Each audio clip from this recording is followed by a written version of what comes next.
The notification on my phone lit up my home office at 2:47 a.m. Another Venmo request from my daughter-in-law Melissa for the book club's monthly expenses. $237 this time for literature, appreciation, and refreshments. I stared at the amount while rain drummed against my windows in suburban Minneapolis, wondering when book discussions had become so expensive. What I discovered the next morning would shatter every assumption I'd made about family loyalty and reveal just how much my generosity had been funding my own character assassination. Before we jump back in, tell us where you're tuning in from, and if this story touches you, make sure you're subscribed, because tomorrow I've saved something extra special for you. The Tuesday morning sunshine streamed through my kitchen windows as I prepared my usual breakfast of steel-cut oats and fresh berries. At 72, I maintained the same morning routine I'd followed for decades as a retired high school English teacher. Structure had always been my anchor, especially since losing my husband Robert 3 years ago to pancreatic cancer. My phone buzzed again. Another text from Melissa. "Good morning, Eleanor. Hope you're having a wonderful day. The book club loved last night's selection. Thank you again for supporting our literary journey. It means the world to us all." The message felt warm enough, though something about Melissa's enthusiasm always struck me as slightly performative. She had married my son David 8 years ago, a whirlwind romance that had surprised everyone in our family. David, cautious and methodical, like his father, had fallen hard for Melissa's vivacious personality and spontaneous spirit. She brought energy to our family gatherings, organized elaborate holiday celebrations, and seemed to genuinely care about maintaining family connections.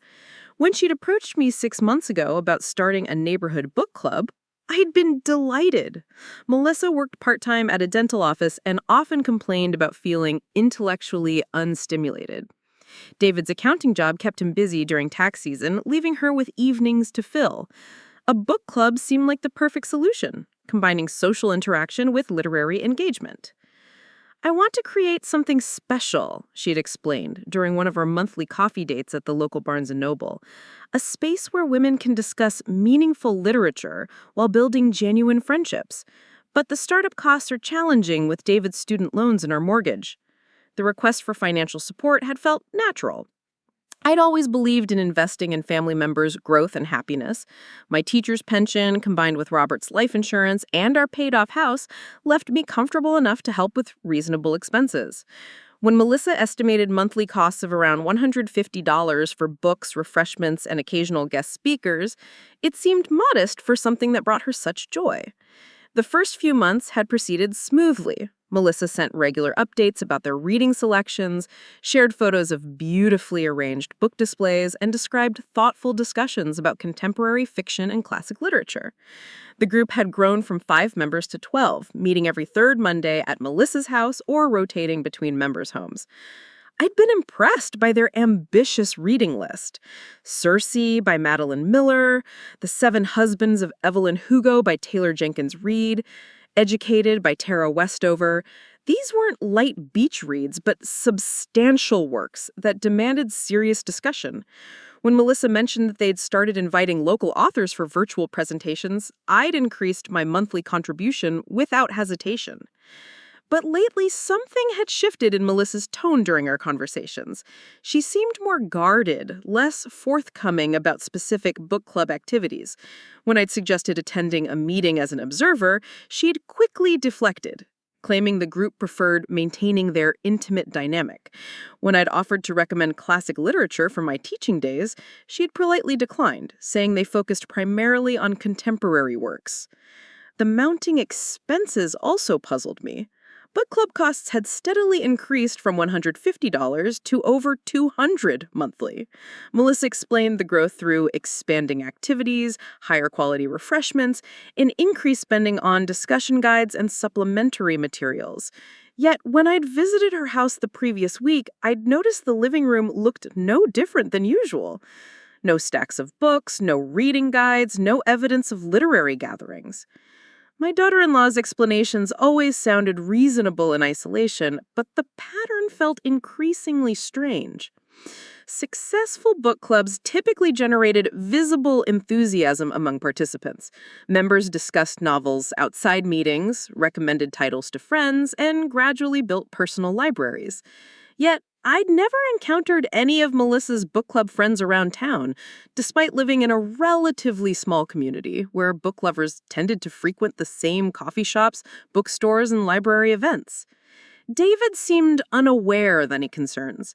When I'd casually mentioned the book club during our weekly phone calls, he'd expressed pride in Melissa's intellectual pursuits and gratitude for my financial support. He'd mentioned that Melissa often came home from meetings energized and talkative, though he'd admitted to tuning out most of her literary discussions. "You know how passionate she gets about stories," he'd said with affectionate dismissal. "She'll spend 20 minutes analyzing character motivations while I'm trying to watch basketball highlights." His casual attitude had reassured me initially. If Melissa's enthusiasm carried over into their home life, the book club must be providing genuine fulfillment. But David's workaholic tendencies meant that he'd often miss subtle changes in household dynamics. Since tax season had begun in January, he'd been leaving early and returning late, leaving Melissa to manage evening activities independently. The previous Sunday, I had attended their usual family dinner, hoping to learn more about the book club's recent activities. Melissa had seemed unusually evasive when I'd asked about their current reading selection. She'd mentioned something about exploring themes of family dysfunction in contemporary fiction, then quickly changed the subject to David's upcoming work presentation. Probably not your cup of tea, Eleanor. Very modern, very raw, not like the classics you taught. The comment had stung slightly. Throughout my 38-year teaching career, I'd prided myself on incorporating contemporary works alongside traditional curriculum requirements. I'd introduced students to authors like Toni Morrison, Sandra Cisneros, and Sherman Alexie long before they became standard reading. The suggestion that I couldn't appreciate modern literature felt dismissive and inaccurate. But I'd let the moment pass, attributing Melissa's tone to stress from David's busy schedule. Marriage required accommodation and understanding, especially during challenging periods. If Melissa needed space to pursue independent interests, I could respect those boundaries while continuing to support her intellectual growth. The Tuesday morning Venmo request, however, had crossed into territory that demanded clarification. $237 for a single book club meeting seemed excessive even by inflated standards. Quality wine cost money, but 12 people sharing 2 bottles wouldn't justify such expenses. Hardcover books rarely exceeded $30, and even artisanal cheese and crackers shouldn't push monthly costs into the stratosphere. I decided to visit the local bookstore where Melissa claimed to purchase the club's selections. Annie's Books and Brew occupied a converted Victorian house downtown, featuring mismatched furniture, floor-to-ceiling shelves, and the kind of cozy atmosphere that encouraged browsing for hours. The owner, Annie Kowalski, had been a colleague during my teaching days before opening her shop upon retirement. "Eleanor, how wonderful to see you!" Annie emerged from behind the register, wearing her signature oversized cardigan and wire-rimmed glasses. "I was just thinking about you yesterday when a customer mentioned teaching memoir recommendations." We chatted briefly about mutual friends and recent community events before I steered the conversation toward my purpose. "I'm curious about book club trends these days. My daughter-in-law runs a group that's become quite active. They're reading some fascinating contemporary fiction." Annie's eyes lit up with professional interest. "Book clubs are absolutely thriving right now. Which group does she lead? I try to stay connected with local clubs for recommendation purposes." "Melissa Chen's group. They meet monthly and focus on contemporary works. She mentioned purchasing books through you." Annie's expression shifted slightly, though she maintained her friendly demeanor. "Melissa Chen. The name sounds familiar, but I don't recall her as a regular customer." Most book club leaders become pretty recognizable since they're ordering multiple copies regularly. A small knot formed in my stomach. Perhaps she orders online or visits other bookstores. She mentioned their selections have been quite diverse. That's certainly possible. The market offers so many purchasing options now. What titles have they been reading? I love hearing about successful club choices. I realized I couldn't answer her question with any specificity. Melissa's updates had mentioned authors and general themes, but rarely provided complete title information. When pressed for details, she'd often deflected with comments about complex character development or nuanced narrative techniques. "They've been exploring family dynamics recently," I said vaguely. "Contemporary fiction dealing with intergenerational relationships." Annie nodded thoughtfully. "That's a popular theme right now. Authors like Celeste Ng, Lisa Ko, and Catherine Chung have written beautifully about family complexity. I'd be happy to provide recommendations if Melissa wants to expand their reading list." I thanked Annie and left the bookstore with more questions than answers. If Melissa wasn't purchasing books locally and couldn't provide specific titles when asked, where was the money actually going? Book clubs required books, regardless of purchasing method. Even digital selections wouldn't justify the escalating expenses I'd been funding. That afternoon, I decided to drive past Melissa's house during what should have been peak book club hours. According to her schedule, the group met from 7 p.m. to 9:30 p.m. on the third Monday of each month. The February meeting had supposedly occurred the previous evening, making this timing a week off, but I wanted to observe their typical setup routine.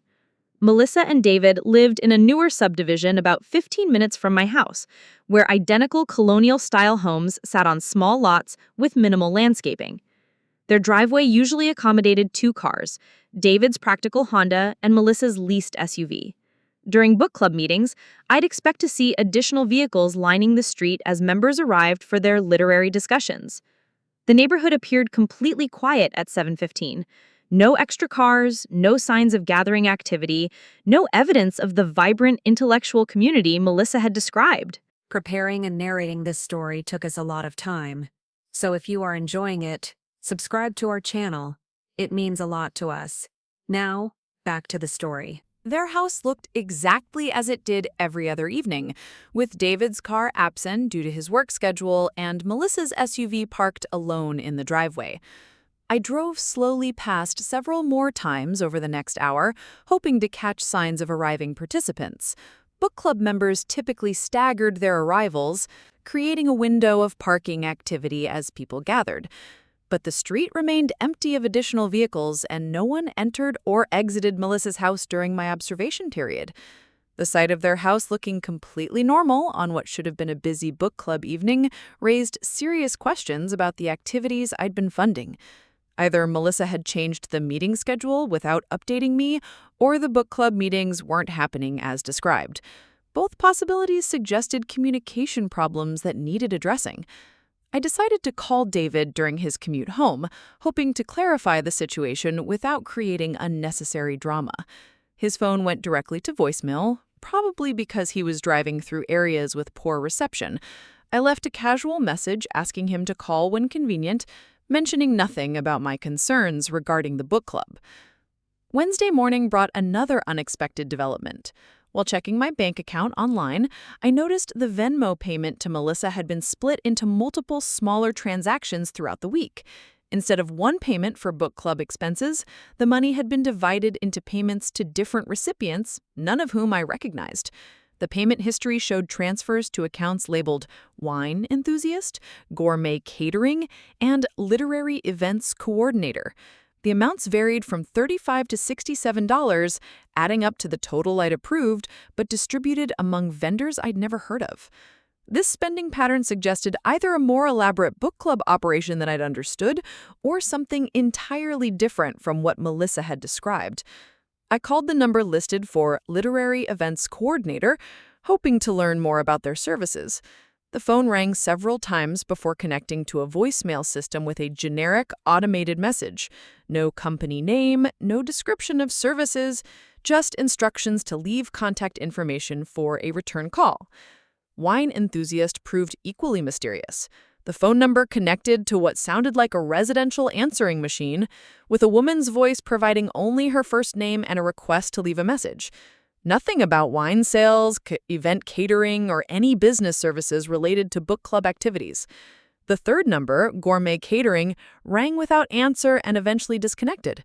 I tried calling back several times throughout the morning with identical results. Legitimate catering businesses typically maintained accessible phone systems, especially during business hours. These communication failures suggested the vendors either didn't exist as described or weren't operating legitimate businesses. If Melissa was paying for book club services through these contacts, the money was going to sources that couldn't be verified or contacted directly. This discovery transformed my vague concerns into serious alarm about financial misrepresentation.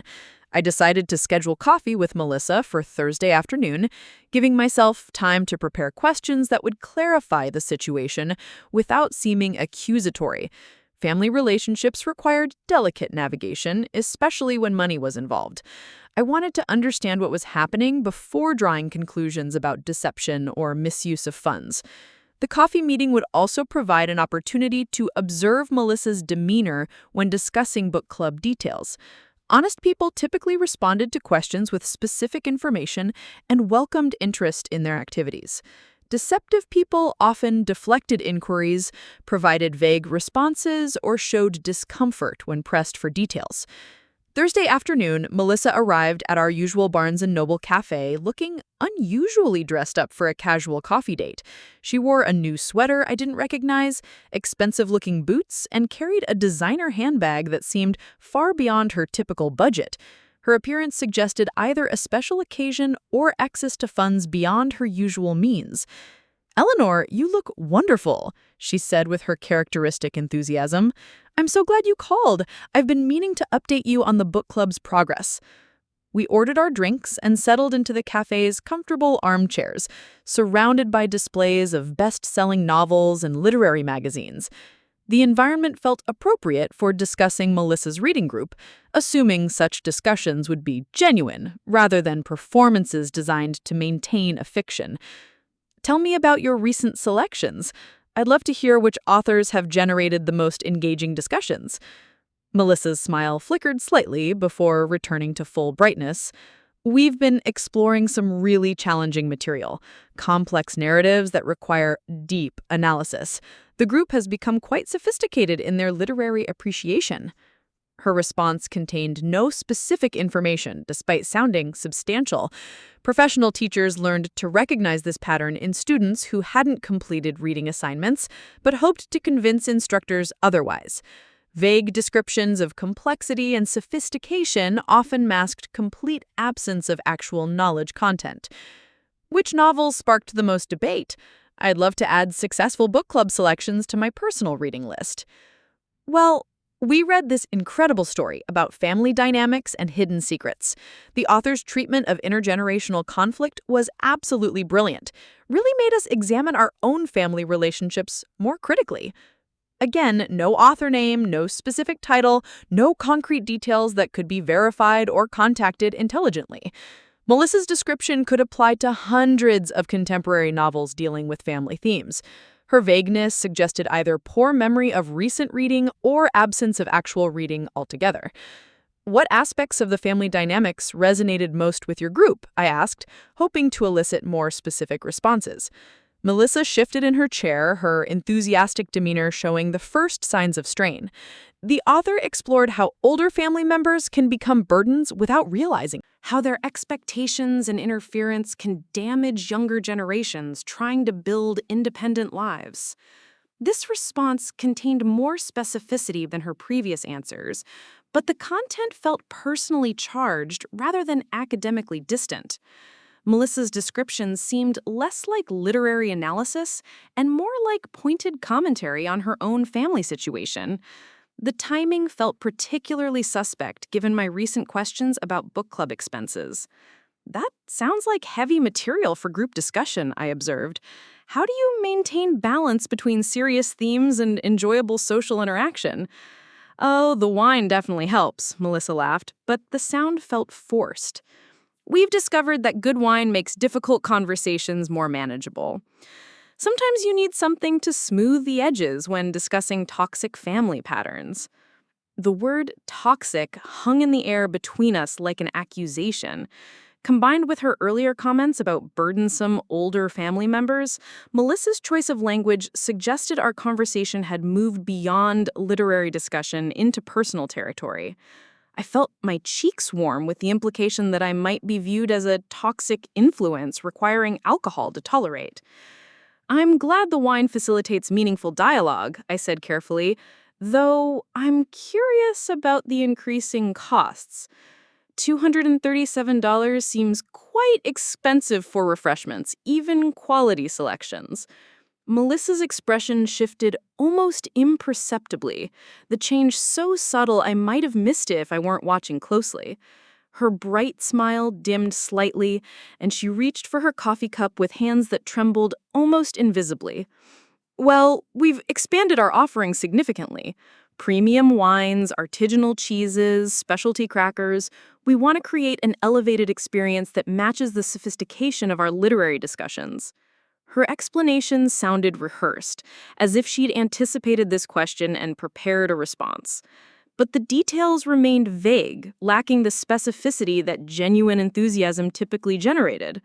Someone truly excited about gourmet food selections would mention particular brands, specific wine varieties, or favorite cheese types.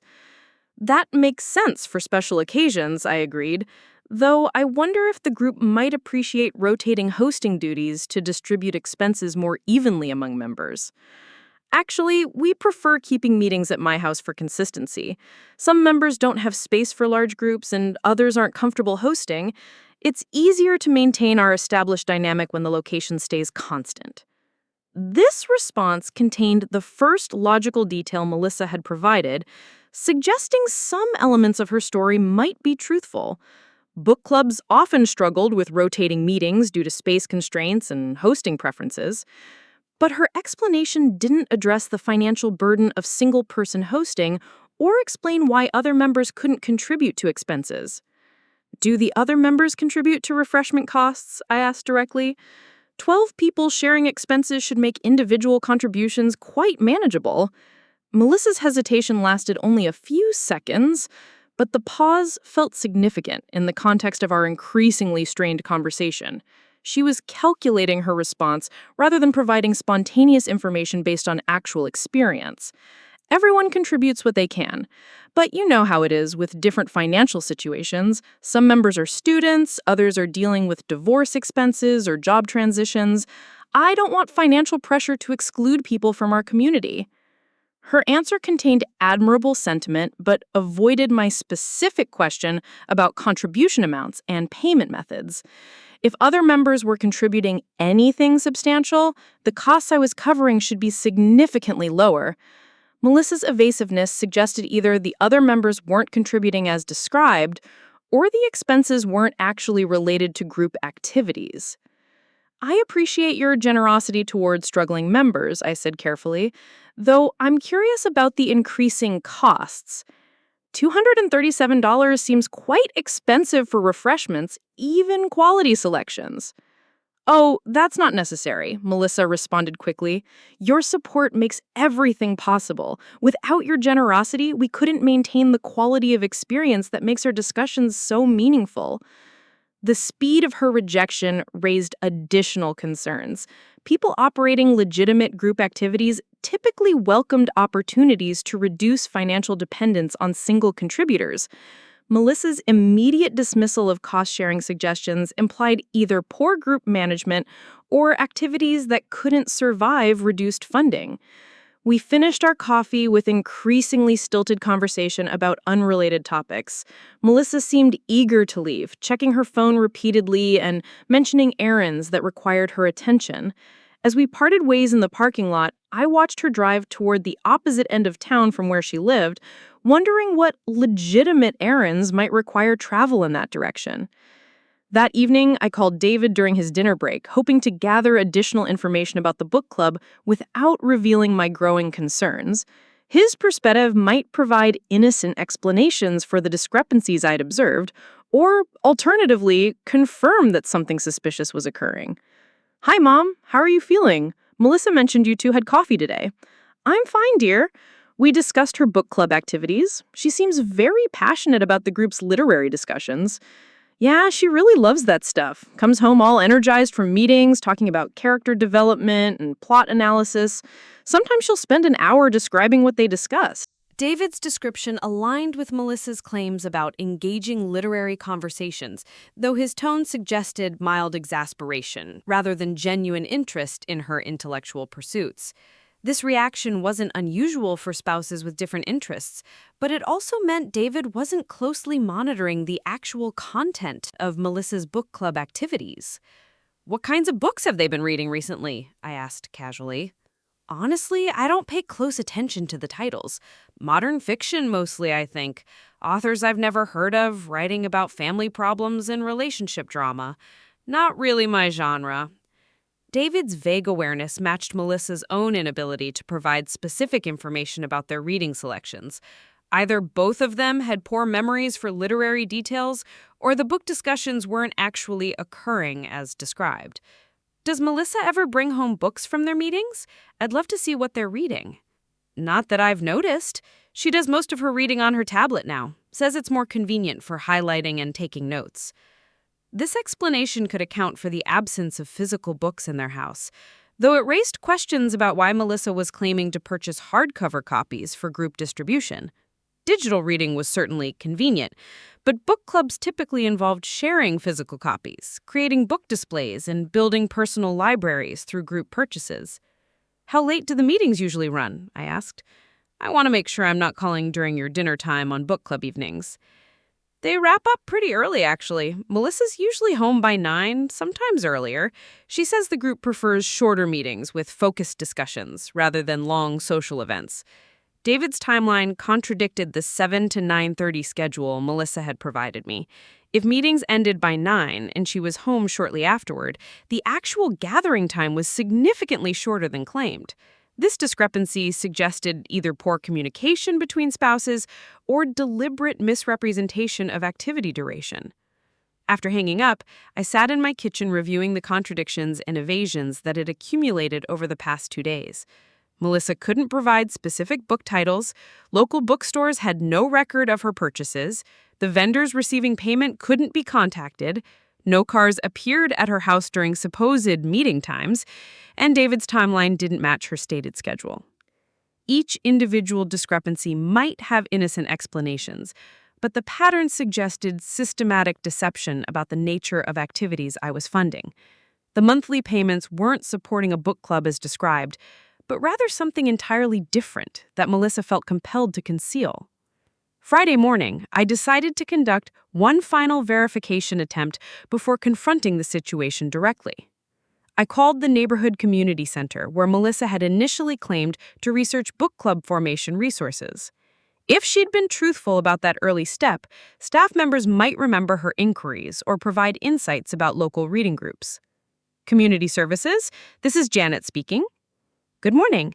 I'm calling about book club resources. My daughter-in-law mentioned researching group formation assistance through your center several months ago.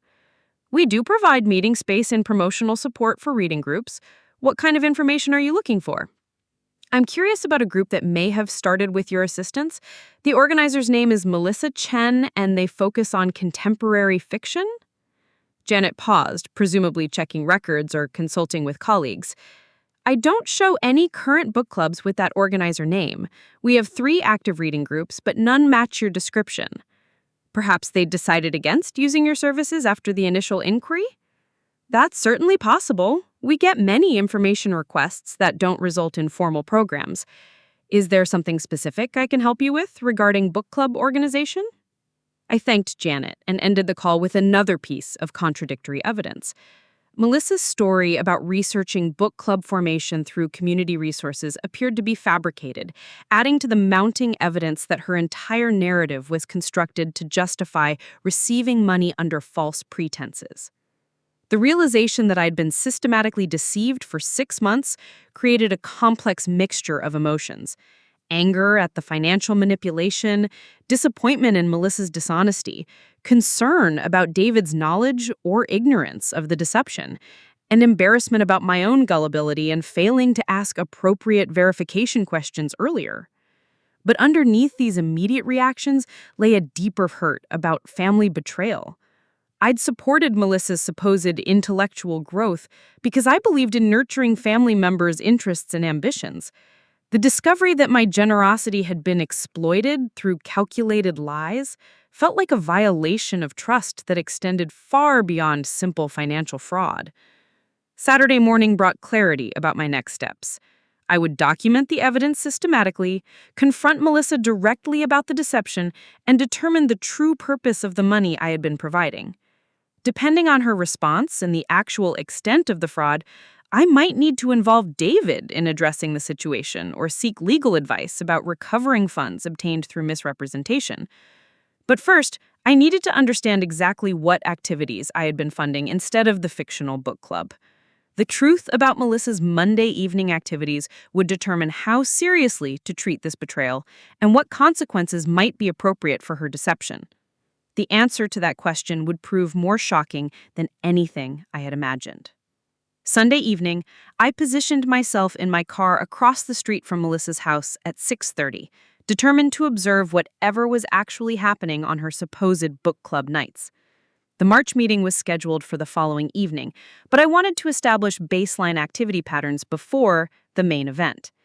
David's Honda sat in their driveway, suggesting he was home for dinner before his usual evening of reviewing tax documents. The neighborhood maintained its typical Sunday quiet, with only occasional dog walkers and returning grocery shoppers breaking the suburban stillness. I'd brought a thermos of coffee and a book to maintain the appearance of someone waiting for a friend, though my attention remained focused entirely on the Chen household. At 7:15, David's car backed out of the driveway and disappeared toward the main road, following his predictable routine of evening gym sessions that kept him away until nearly 10 o'clock. Melissa's SUV remained parked, with lights visible in their front windows suggesting normal domestic activity. 20 minutes later, a silver sedan pulled into their driveway. A woman I didn't recognize emerged from the driver's seat, carrying what appeared to be several bottles of wine and a large handbag. She looked to be in her early 40s, well-dressed in the kind of expensive casual wear that suggested significant disposable income. My pulse quickened with the possibility that I'd misjudged the situation entirely. Perhaps book club meetings were actually occurring, just with different participants or scheduling than I'd understood. The wine certainly aligned with Melissa's descriptions of elevated refreshments for literary discussions. But my optimism faded when I observed the visitor's behavior more closely. Instead of knocking or ringing the doorbell like a guest arriving for a scheduled meeting, she used her own key to enter the house. The casual familiarity suggested either a very close friend or someone with semi-permanent access to the Chen home. Over the next 45 minutes, 2 additional cars arrived with similar patterns. Each driver used their own key for entry, and each carried alcohol rather than books or discussion materials. The participants appeared to be women in their 30s and 40s, all dressed more for social drinking than intellectual engagement. By 8:30, 4 cars occupied the driveway and street parking near Melissa's house. Through the front windows, I could see movement and the warm glow of interior lighting, but no evidence of the book displays, note-taking, or focused discussion arrangements typical of serious reading groups. The scene looked exactly like what it probably was, a regular social gathering of women who enjoyed drinking wine together. Nothing inherently wrong with such activities, but certainly not the literary book club I'd been funding through monthly payments of over $200. I remained in position until nearly 10 o'clock, watching the participants leave in staggered departures that suggested the end of their evening. Each woman appeared relaxed and social rather than intellectually stimulated, and several seemed slightly unsteady as they walked to their cars, indicating substantial alcohol consumption. The final participant to leave was the silver sedan owner who'd arrived first. She and Melissa stood in the doorway for several minutes, engaged in animated conversation that included considerable laughter and casual physical contact suggesting close friendship. Their interaction looked nothing like the formal conclusion of academic discussions. As I drove home through the quiet residential streets, my mind raced with the implications of what I'd observed.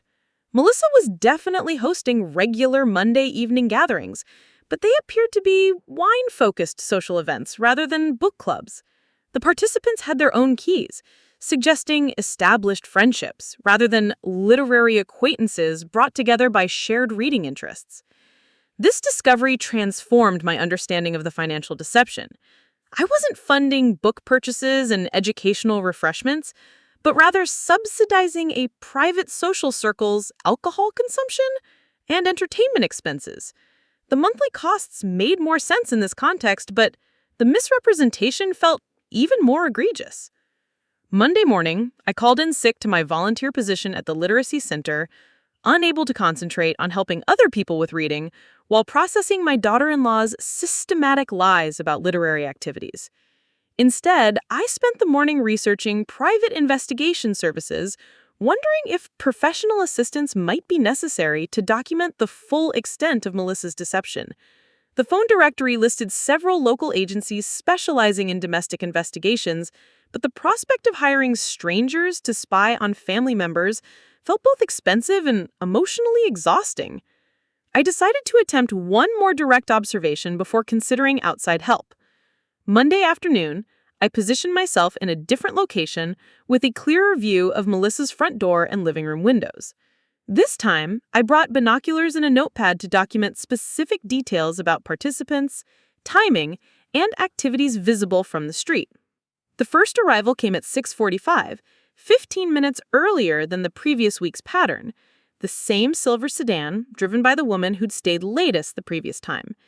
She carried 2 bottles of what appeared to be expensive wine and a small gift bag, suggesting either a special occasion or regular gift exchanges among the group. A red convertible arrived next, driven by a blonde woman wearing designer exercise clothes that probably cost more than many people's monthly clothing budgets. She carried a large insulated bag that likely contained additional refreshments or party supplies. The third participant drove a black luxury SUV and brought what looked like a covered casserole dish along with more wine bottles. Her arrival triggered visible excitement inside the house, with Melissa opening the door before the woman reached the porch. By 7:15, 6 cars had arrived, with a 7th woman walking from a house 2 blocks away. Each participant appeared to know the others well, greeting each other with hugs and immediate comfortable conversation visible through the front windows. Through my binoculars, I could observe the living room arrangement more clearly than during my previous surveillance. The coffee table held multiple wine bottles, several platters of food, and what appeared to be electronic devices rather than books. No reading materials were visible anywhere in the room, and the seating arrangement suggested casual socializing rather than focused group discussion. The women's body language and interaction patterns confirmed my suspicions about the true nature of their gatherings. They lounged casually on furniture, gestured animatedly during conversations, and frequently raised wine glasses in apparent toasts. Several participants held their phones frequently, suggesting photo-taking or social media activity rather than literary note-taking. At 8:30, I witnessed something that crystallized my understanding of the evening's actual purpose. Through the front window, I watched Melissa stand and appeared to address the group while holding what looked like a book.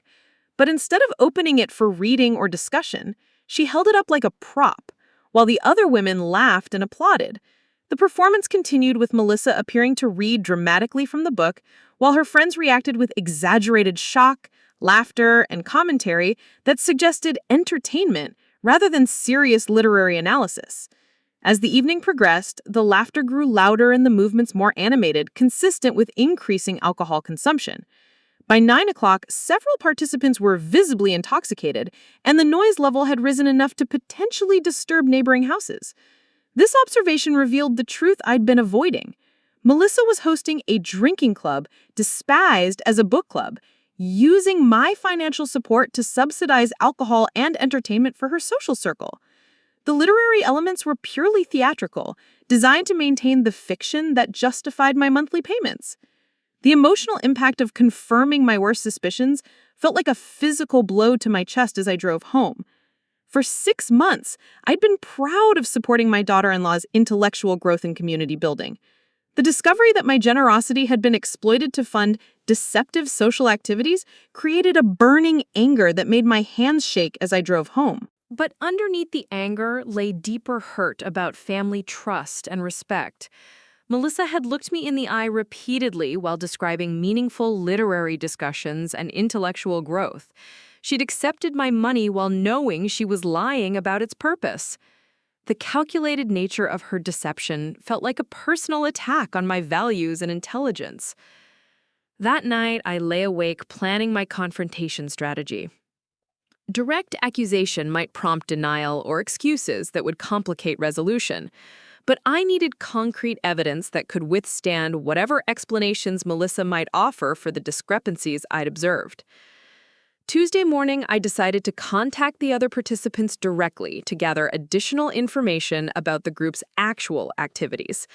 If they believed they were attending legitimate book club meetings, their responses would reveal whether Melissa had deceived them as well. If they were knowing participants in the deception, their reactions would confirm the deliberate nature of the fraud. I started with the silver sedan owner whose license plate number I'd recorded during my surveillance.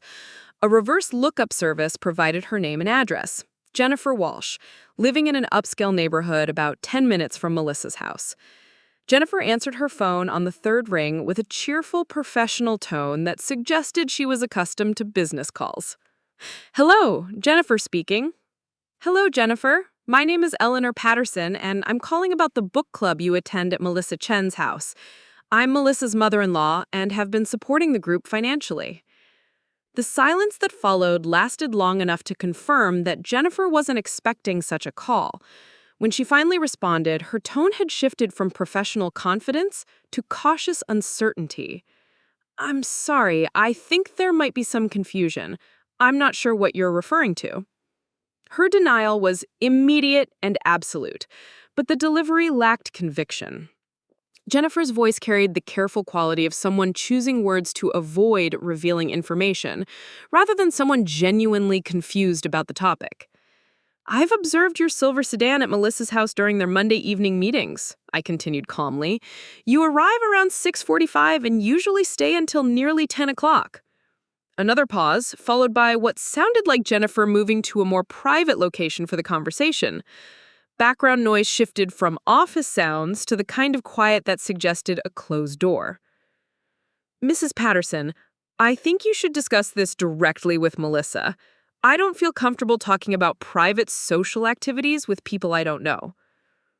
Jennifer's response contained several revealing elements. She'd acknowledged participating in activities at Melissa's house, but characterized them as private social activities rather than book club meetings. She'd also avoided confirming or denying any literary component to their gatherings. I understand your position, I said. But as someone who's been paying for what I was told were book club expenses, I'd appreciate knowing whether you and the other participants contribute to costs for books, refreshments, or other meeting materials. I really can't discuss this with you. Please contact Melissa directly if you have questions about financial arrangements. Jennifer's unwillingness to discuss financial contributions suggested either embarrassment about accepting subsidized entertainment or awareness that the activities weren't actually what they'd been represented to be. Either way, her responses confirmed that significant deception was occurring. One final question, I said. What was the most recent book your group discussed? The silence stretched so long, I wondered if Jennifer had hung up. When she finally responded, her voice carried unmistakable strain. Mrs. Patterson, I'm going to end this call now. Please don't contact me again about this matter. Jennifer's abrupt termination of our conversation provided the clearest evidence yet that the book club was fictional. Someone participating in legitimate literary discussions would have no difficulty naming recent reading selections or explaining group activities to a financial supporter. Her evasiveness and obvious discomfort confirmed knowing participation in activities that couldn't withstand scrutiny. I made similar calls to two other participants whose information I had obtained through license plate lookups. Both women responded with variations of Jennifer's pattern: immediate defensiveness, characterization of activities as private social events, refusal to discuss financial arrangements, and inability to name specific books or authors. The third woman, Patricia Gonzalez, became openly hostile when pressed for details about literary discussions. Lady, I don't know what your daughter-in-law told you, but we're just friends who get together for wine and conversation. If you have problems with that, take it up with her. Patricia's blunt honesty confirmed what I'd suspected. The participants knew exactly what kind of activities they were attending, and those activities bore no resemblance to book club meetings. They were knowingly participating in a social drinking group funded by someone else's money obtained through false pretenses. Armed with this evidence, I scheduled a meeting with Melissa for Thursday afternoon, giving myself time to prepare questions that would expose her deception systematically. I also researched legal implications of obtaining money through false representation, wanting to understand potential consequences for fraud of this magnitude. Thursday arrived with the kind of gray March weather that matched my mood perfectly. Melissa agreed to meet at a different coffee shop this time, claiming our usual Barnes & Noble location was too crowded for private conversation. Her choice of venue struck me as additional evidence of guilt, since she had previously enjoyed discussing her supposed literary activities in bookstore environments. She arrived 10 minutes late, looking unusually subdued compared to her typical enthusiastic demeanor. Gone were the expensive clothes and designer accessories I'd noticed during our recent interactions. Instead, she wore simple jeans and a sweater that suggested either financial constraints or deliberate attempts to appear less affluent. "Eleanor, thank you for meeting me," she said, settling into the chair across from my small table. "I've been thinking about our conversation earlier this week, and I want to make sure you understand how much the book club means to me." Her opening statement felt carefully prepared, as if she'd anticipated this meeting might involve challenging questions about group activities. The defensive tone suggested awareness that her previous explanations hadn't been entirely convincing. "I'm glad you value the experience," I replied neutrally. "I've been curious about some practical aspects of how the group operates." Melissa's smile flickered with what might have been nervousness before returning to its practiced brightness. "What kinds of practical aspects?" "Well, I spoke with Jennifer Walsh earlier this week about her experience with the book club discussions. She seemed reluctant to talk about the books you've been reading." The impact of Jennifer's name was immediate and unmistakable. Melissa's face went pale, and her hands gripped her coffee cup with enough force to turn her knuckles white. For several seconds, she seemed unable to formulate any response at all. "You talked to Jennifer? Why would you do that?" Her reaction contained surprise, anger, and fear in proportions that confirmed Jennifer's participation in activities Melissa desperately wanted to keep hidden. Someone operating a legitimate book club would welcome interested family members speaking with enthusiastic participants. "I wanted to understand more about the group dynamics and reading selections," I said calmly. "Jennifer mentioned that your gatherings are primarily social rather than literary." Melissa's composure cracked, visibly, as she processed the implications of my contact with her friend. She'd been caught in a lie that couldn't be explained away through misunderstanding or poor communication. "Jennifer doesn't always appreciate the deeper literary elements of our discussions," she said weakly. "Some people attend more for the social aspects than the intellectual engagement." This explanation might have been believable if Jennifer had been the only person I'd contacted, but Melissa didn't know about my conversations with the other participants. Her attempt to characterize Jennifer as uninterested in literature while maintaining the fiction of book club activities showed continued commitment to deception even when confronted with contradictory evidence. "Patricia Gonzalez was quite direct about the nature of your Monday evening activities," I said. "She described them as friends getting together for wine and conversation, with no mention of books or literary discussion." The remaining color drained from Melissa's face as she realized the extent of my investigation. Her carefully constructed fiction was collapsing as I provided evidence of contact with multiple participants who'd contradicted her story. "Patricia can be blunt sometimes," Melissa stammered. "She doesn't always understand the sophisticated nature of our literary analysis." Her continued attempts to maintain the book club fiction, despite overwhelming contradictory evidence, demonstrated either remarkable persistence or complete desperation. Either way, the performance was becoming painful to witness. "Melissa, I observed your Monday evening gathering from across the street," I said quietly. "I saw participants arriving with wine, using their own keys to enter your house and engaging in what appeared to be a social drinking party rather than book discussion. The final piece of evidence hit Melissa like a physical blow. She slumped in her chair, her fabricated enthusiasm finally collapsing under the weight of documented truth. For the first time since I'd known her, she looked completely defeated. "You were watching my house?" Her voice carried a mixture of violation and resignation. "I was trying to understand what I'd been paying for. 6 months of funding what I thought were book club expenses, only to discover I'd been subsidizing wine parties for your social circle."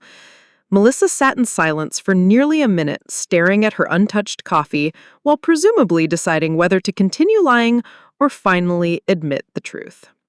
When she looked up, her expression had changed from defeated to defiant. "Fine. You want the truth?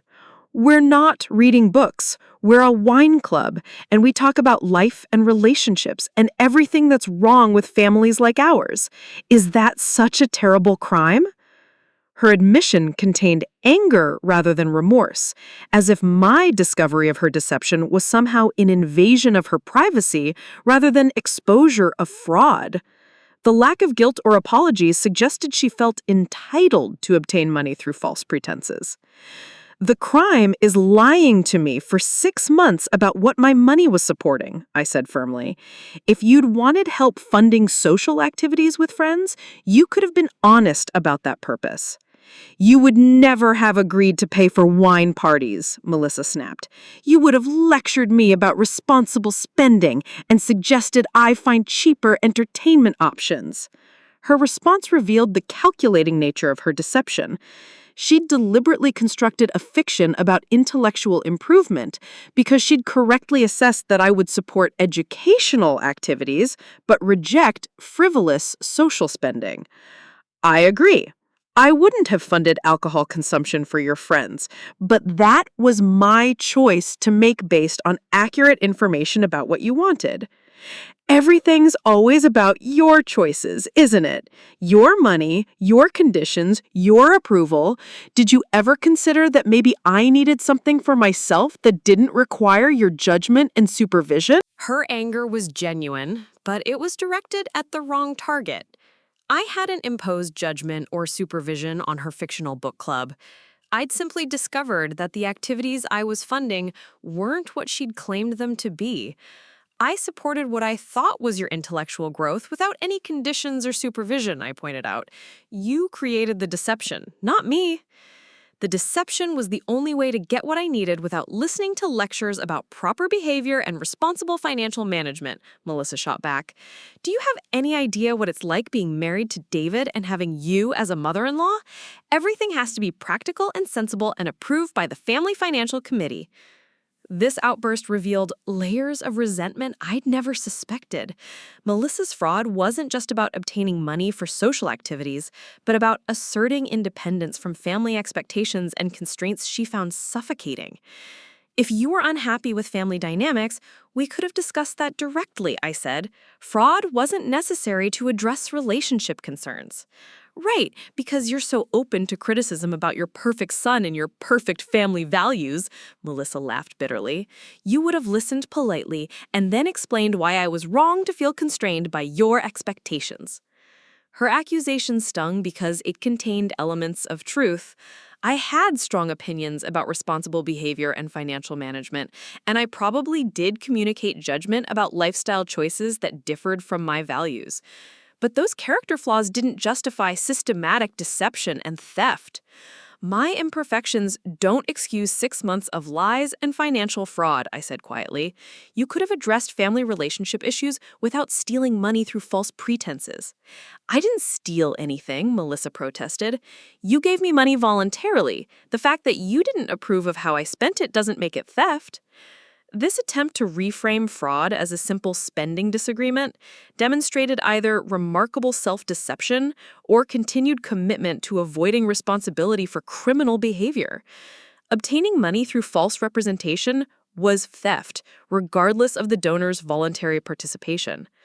I gave you money to support book club activities, I corrected. Using that money for different purposes without my knowledge or consent is theft by deception. Melissa's defiant expression wavered as the legal implications of her actions apparently occurred to her for the first time. She'd been so focused on justifying her need for independence that she'd ignored the criminal nature of her methods. "You're not going to call the police over a family disagreement," she said with less conviction than her words suggested. "I haven't decided what action to take," I replied honestly, "but I need to understand the full extent of what's been happening before I can determine appropriate consequences." "What do you mean, full extent? How long have you been planning this deception? How much money have you taken under false pretenses? Are there other lies I should know about?" Melissa's face went white again as she realized I might investigate beyond the book club fraud. Her reaction suggested additional deceptions that could withstand scrutiny even less than her literary fiction. "Eleanor, please, can't we just agree that this was a misunderstanding and move forward? I'll pay back whatever you think is fair and we can put this behind us." Her sudden shift from defiance to negotiation indicated awareness that her position was legally and morally indefensible.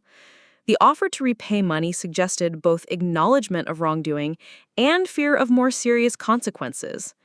6 months of systematic lies isn't a misunderstanding, I said quietly, and I'm not sure repayment addresses the trust issues this has created.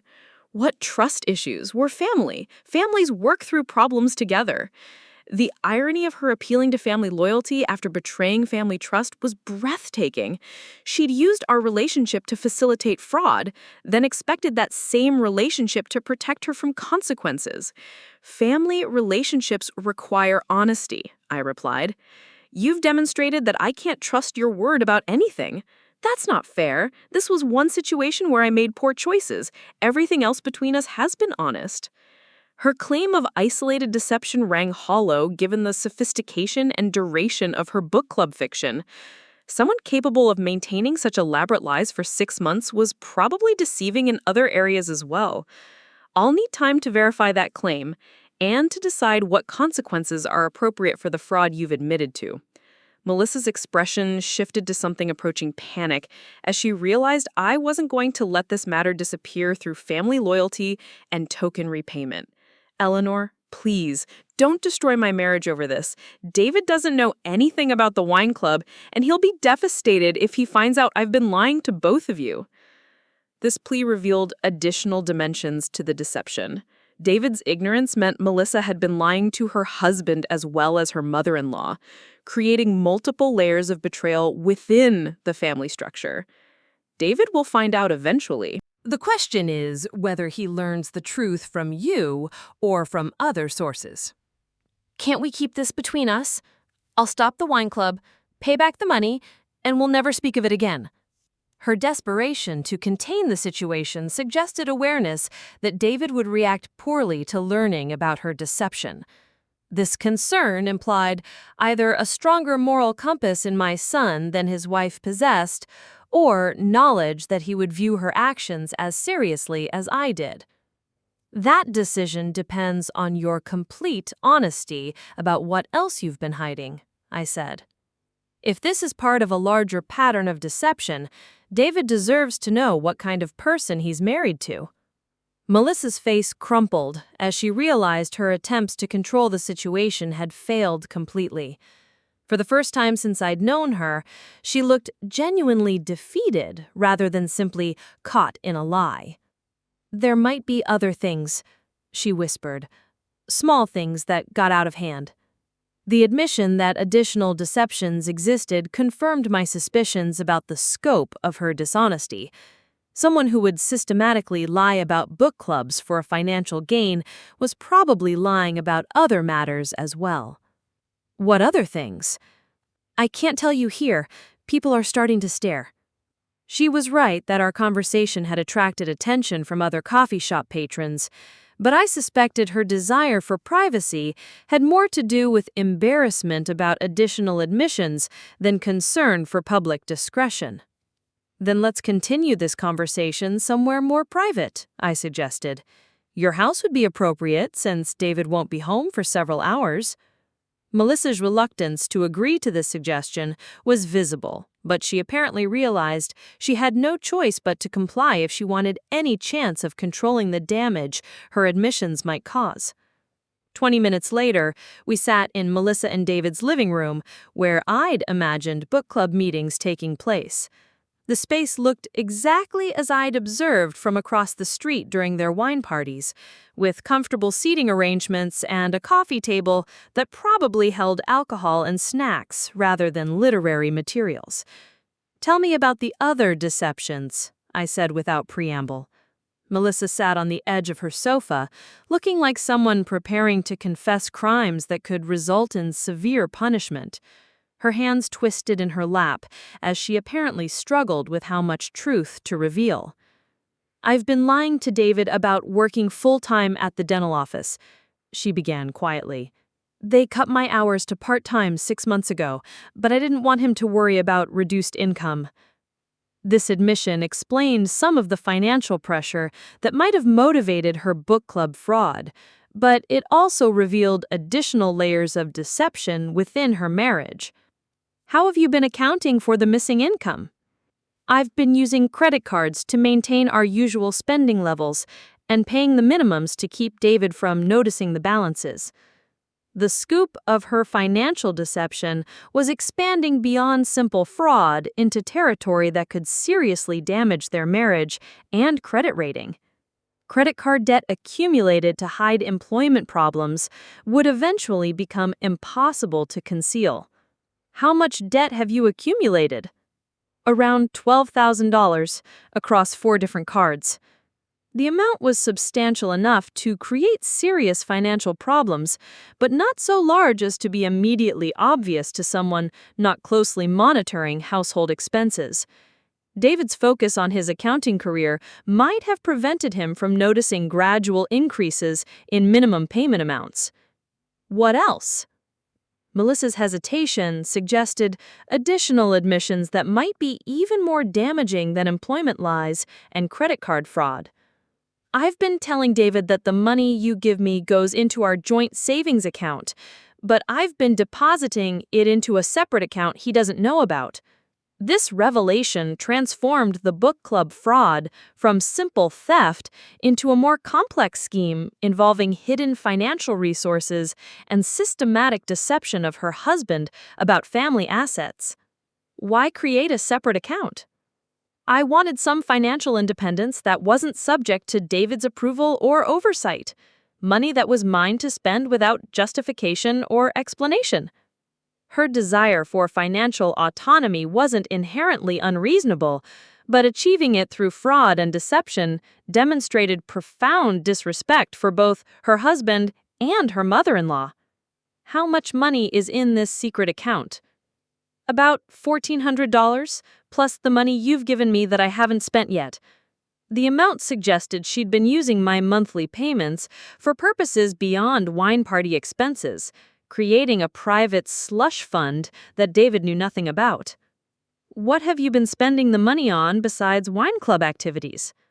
"Clothes, spa treatments, dinners with friends that David thinks are work events. Things that make me feel like myself instead of just someone's wife and daughter-in-law." Her explanation revealed the emotional motivations behind her deception, but it didn't excuse the criminal methods she chose to address her feelings of constraint and dependence. "Melissa, you've been systematically lying to both David and me about employment, finances, and activities for at least 6 months. This isn't a simple misunderstanding or poor judgment. This is deliberate, ongoing fraud." The weight of accumulated admissions finally seemed to register with her as she realized the extent of damage her choices had created. "I know it looks bad when you put it all together like that. It doesn't just look bad, it is bad. You've committed multiple forms of fraud and deception that could destroy your marriage and potentially result in criminal charges." "Criminal charges?" Her voice rose with alarm. "It's not that serious. It's just family money problems.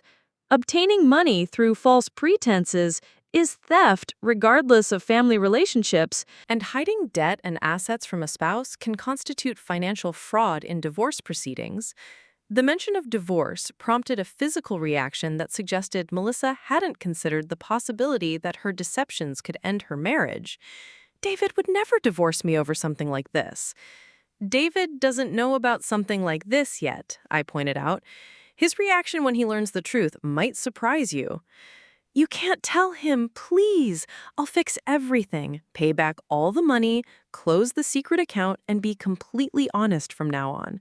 Her desperation to prevent David from learning about her deceptions suggested she understood their marriage couldn't survive such comprehensive betrayal. The decision about whether to tell David isn't mine to make, I said, but it's not yours either. He has a right to know that his wife has been systematically lying to him about fundamental aspects of their life together. But if you tell him, it will destroy everything we've built together. You destroyed it when you chose deception over honesty, I replied. I'm just deciding whether to let you continue destroying it in secret or give David the information he needs to make informed decisions about his future. Melissa began crying then. Not the manipulative tears of someone trying to evoke sympathy, but the genuine distress of someone finally understanding the consequences of her actions. I never meant for it to go this far, she sobbed. It started as a small lie about the book club, and then I had to keep lying to maintain the story, and then everything got complicated and I couldn't find a way to stop without admitting everything. Her explanation described the classic pattern of deception escalation, where initial lies required additional lies to maintain credibility until the entire structure became unsustainable. The time to stop was 6 months ago when you first decided to lie about book club activities, I said without sympathy. Every choice since then has made the situation worse. Can't we find some way to fix this without destroying my marriage? That depends on David's reaction when he learns the truth. Some people can forgive comprehensive deception if the deceiver takes full responsibility and commits to complete honesty going forward. Others can't rebuild trust once it's been shattered this thoroughly. What if I confess everything to David myself? Would that make a difference in how you handle the situation? Her suggestion that she might voluntarily admit her deceptions to David represented the first potentially positive step she'd taken since our conversation began. It would demonstrate some acceptance of responsibility, I acknowledged, but it wouldn't eliminate the need for consequences. What kind of consequences? That depends on how complete your confession is and how committed you are to preventing similar problems in the future. I'll tell him everything, the wine club, the secret account, the credit card debt, the reduced work hours, all of it. When? Tonight, when he gets home from work. Her commitment to immediate confession suggested either genuine remorse or calculated attempt to control the narrative before I could influence David's understanding of events. I'll give you until tomorrow evening to have that conversation with David. If you haven't told him by then, I will. Thank you for giving me the chance to explain it myself. Don't thank me yet. This conversation is far from over, and the consequences for your deceptions will extend beyond whatever happens with David. Melissa's expression shifted from gratitude back to anxiety as she realized my forgiveness wasn't automatic despite her promises of confession and reform. What other consequences? We'll discuss that after David knows the truth, and you've both had time to process the implications of your choices. I left Melissa's house that afternoon with a mixture of satisfaction and sadness. Satisfaction that I'd finally uncovered the truth about activities I'd been funding, but sadness that the truth involved such comprehensive betrayal by someone I'd tried to support and trust. The drive home gave me time to consider what consequences might be appropriate for Melissa's deceptions. Criminal prosecution seemed excessive for fraud involving family members, but some form of accountability was necessary to prevent similar problems in the future. By the time I pulled into my driveway, I'd decided that Melissa's conversation with David would determine my next steps. If she confessed completely and they worked together to address the financial and trust issues she'd created, I might be willing to accept repayment and family counseling as sufficient consequences. But if she continued lying or minimizing her actions, I would need to consider more serious interventions to protect both David and myself from further deception. The truth was finally out, but the real reckoning was just beginning. David called me at 8:30 Wednesday morning, his voice shaking with emotion I'd rarely heard from my composed son. "Mom, we need to talk. Melissa told me everything last night about the book club and the money and all the lies. I don't even know who I married anymore." The pain in his voice broke my heart, but I felt relief that Melissa had followed through on her promise to confess. Whatever happened next, at least the deception was finally in the open where it could be addressed honestly. "I'm sorry you had to learn about this, David. How are you handling everything?" "I'm devastated, honestly. 6 months of systematic lies about everything, from her job to our finances. She created a whole fictional life and used your money to fund it. I feel like I've been living with a stranger." His reaction confirmed my assessment that David's moral compass wouldn't easily accept his wife's comprehensive deception. The fact that she'd involved his mother in her fraud probably made the betrayal feel even more personal. "What did Melissa tell you exactly?" "Everything, I think. The fake book club that was actually wine parties with her friends, the secret bank account where she was hiding money you gave her, the credit card debt she accumulated when her work hours got cut, the lies about working full-time when she was only part-time." David's summary matched what Melissa had admitted to me, suggesting she'd been truthful about confessing completely, rather than trying to minimize her actions or hide additional deceptions. How did she explain her reasons for all the lying? She said she felt trapped by our expectations and wanted some independence, but that doesn't excuse fraud and deception. If she was unhappy with our marriage or family dynamics, we could have discussed that like adults. I felt proud of David's moral clarity despite the personal pain the situation was causing him. He understood that relationship problems didn't justify criminal behavior or systematic dishonesty. "What are you planning to do now?" "I honestly don't know. Part of me wants to save our marriage because I love her, but I don't know how to rebuild trust after this level of betrayal.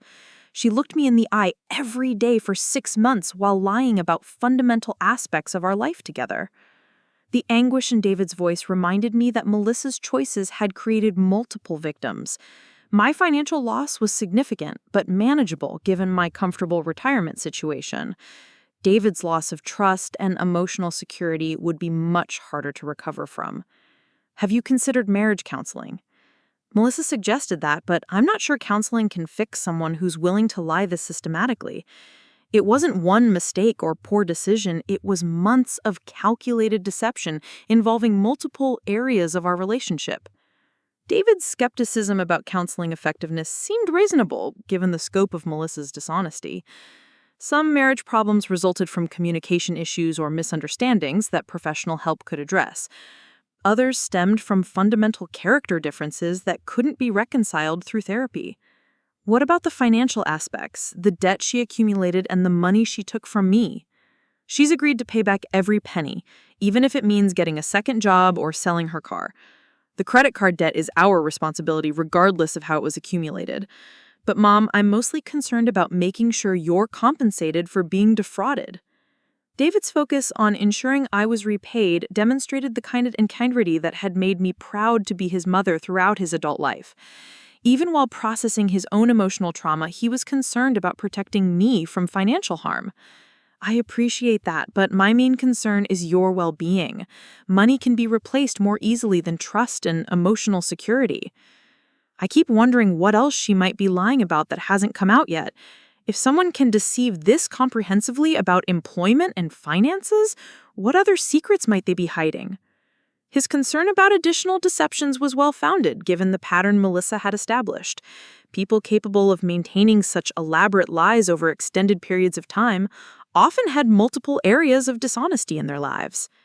Have you asked her directly about other potential deceptions? She swears the book club situation was her only major lie, but how can I believe anything she says now? Her credibility is completely destroyed. This was the core dilemma facing their marriage. Once comprehensive deception was revealed, every aspect of the relationship became suspect. Even truthful statements would be questioned because the foundation of trust had been shattered.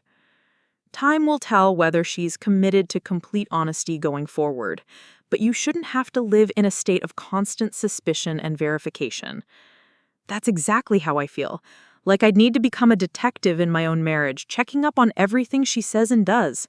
That's not a healthy way to live. David's insight showed emotional maturity beyond his 28 years. Some people might be willing to accept a marriage based on surveillance and verification, but David understood that sustainable relationships required basic trust as their foundation.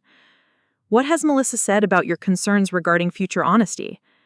She's promised complete transparency and suggested giving me access to all her accounts and activities, but promises from someone who's proven willing to lie systematically don't carry much weight. Those gestures might be meaningful if they're sustained over time, but you'd need to see consistent, honest behavior across months or years before trust could be rebuilt. I'm not sure I have the emotional energy for that kind of long-term rebuilding process.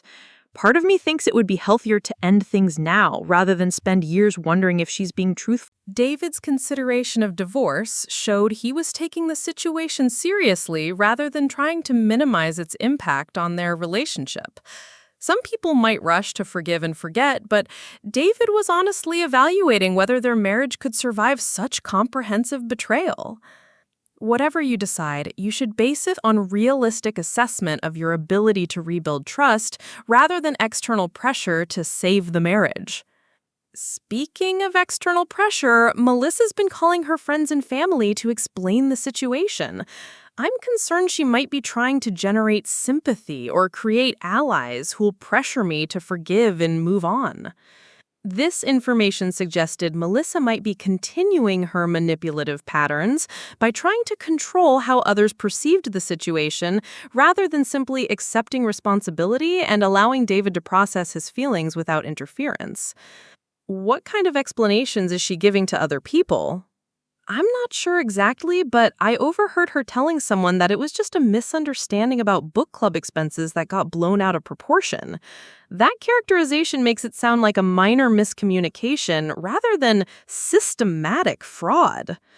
Melissa's continued minimization of her actions, even after confessing to David, indicated she might not genuinely understand the severity of what she'd done, or might be hoping to avoid full accountability for her choices. That's concerning. Someone who's truly accepting responsibility wouldn't characterize systematic deception as a simple misunderstanding. That's what worried me too. If she's already rewriting the narrative to make herself look less culpable, how can I trust that she's genuinely committed to honesty and change? David's observation demonstrated sharp emotional intelligence. Melissa's PR campaign suggested she was more concerned about managing her reputation than addressing the harm her deceptions had caused. You might want to consider individual counseling to help process these complex emotions and decisions. This situation involves too many variables for simple answers. I've already contacted a therapist who specializes in marriage and trust issues. My first appointment is tomorrow afternoon. I felt proud of David's proactive approach to seeking professional help.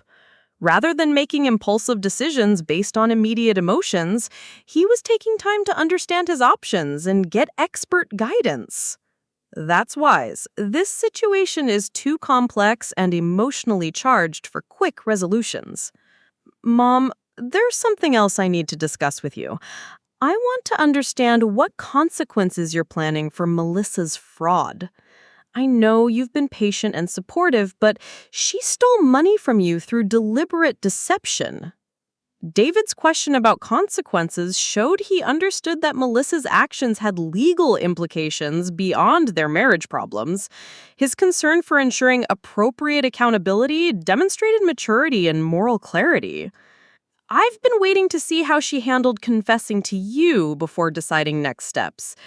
Her continued minimization of the situation suggests she might not be genuinely accepting responsibility. What options are you considering? At minimum, full repayment with interest and a written agreement acknowledging the fraud. Depending on her behavior going forward, I might need to consider more serious legal consequences. I support whatever action you think is appropriate. She used our family relationship to facilitate theft, and that can't be overlooked just because we're related by marriage. David's willingness to support consequences for his wife remarked integrity. Many people might prioritize family harmony over accountability, but David understood that enabling criminal behavior ultimately harmed everyone involved. I'll give her one more opportunity to demonstrate genuine remorse and commitment to making things right. If she continues minimizing or manipulating, I'll need to consider formal legal action. What would that involve? Potentially filing theft charges, demanding full financial disclosure, and obtaining legal documentation of repayment obligations. I want to avoid criminal prosecution if possible, but I won't be victimized twice by accepting inadequate consequences.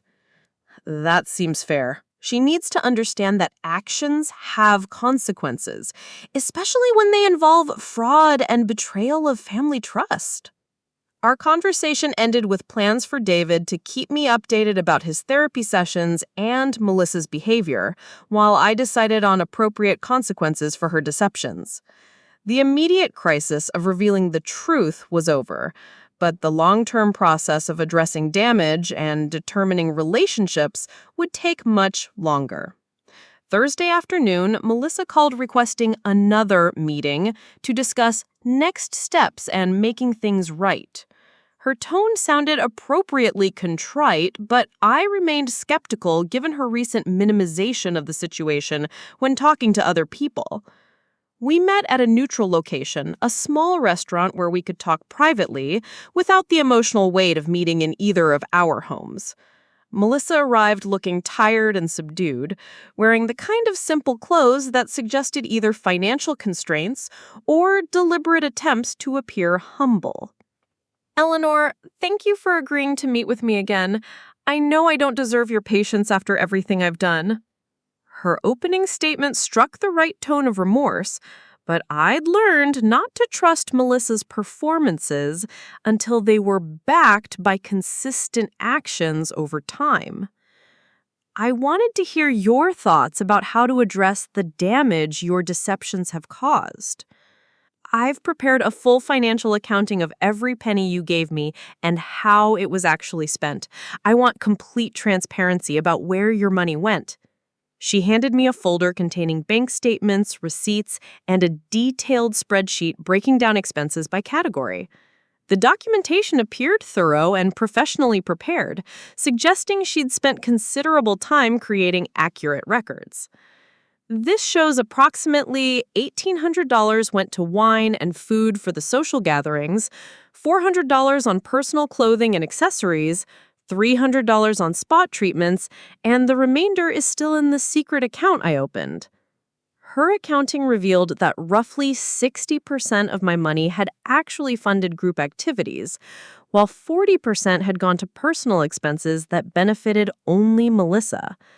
The split suggested the wine club was real, but had been used as cover for additional personal spending. I'm prepared to repay the full amount plus 20% as compensation for your inconvenience and the deception involved. The offer of additional compensation beyond simple repayment showed some understanding that financial fraud created costs beyond the money itself. Interest and penalty payments were standard practice in financial settlements. When would repayment occur? I can return the money currently in the secret account immediately. The remainder would require monthly payments over 6 months, assuming I can increase my work hours or find additional employment. Her repayment plan sounded reasonable given her current financial constraints, though I wanted verification of her employment situation and income capacity before agreeing to any extended payment schedule. I'll need documentation of your actual employment status and income to evaluate whether that timeline is realistic. I brought pay stubs from the dental office showing my current part-time hours and income. I've also applied for additional positions to increase my earning capacity. Melissa's preparation of employment documentation suggested she was taking the repayment obligations seriously rather than just making promises she couldn't fulfill. What about the credit card debt you accumulated while hiding your reduced income from David? That's our responsibility as a couple. Regardless of how it was created, David and I are working together to address those obligations through budget adjustments and debt consolidation. Her acknowledgement of shared responsibility for marital debt was appropriate, though the underlying deception that created the debt remained a serious problem between them. How is David handling everything since your confession? Melissa's composure faltered slightly, revealing genuine distress about her marriage situation. He's devastated and considering whether our relationship can survive this level of betrayal. He started individual therapy to help process his feelings and decide what he wants to do.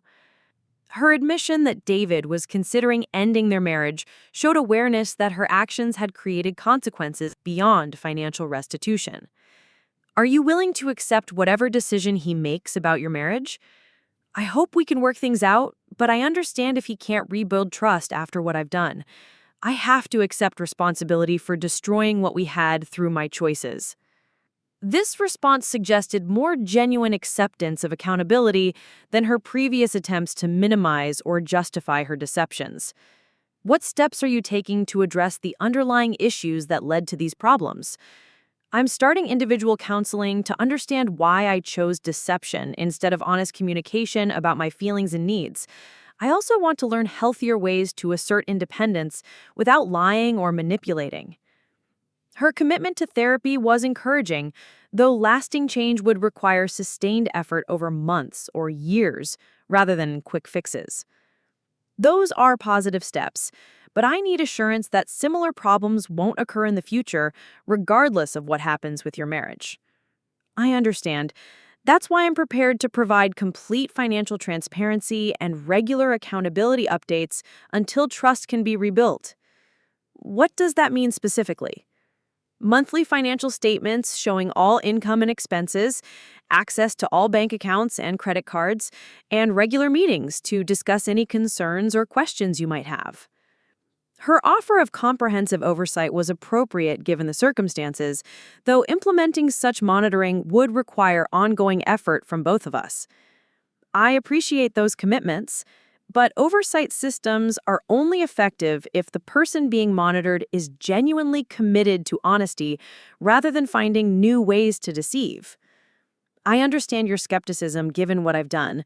All I can do is demonstrate through consistent actions that I'm committed to earning back your trust.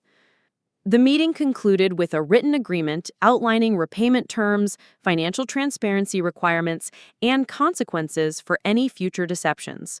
Melissa signed the document without hesitation, suggesting she understood the seriousness of her legal and moral obligations.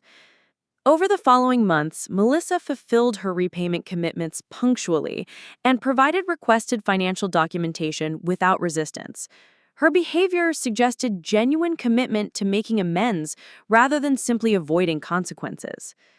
David ultimately decided to end their marriage, concluding that his ability to trust had been too severely damaged for successful reconciliation. Their divorce proceeded amicably, with Melissa accepting full responsibility for the relationship's failure and agreeing to favorable settlement terms that reflected her culpability. The wine club scandal taught me valuable lessons about family relationships and financial boundaries.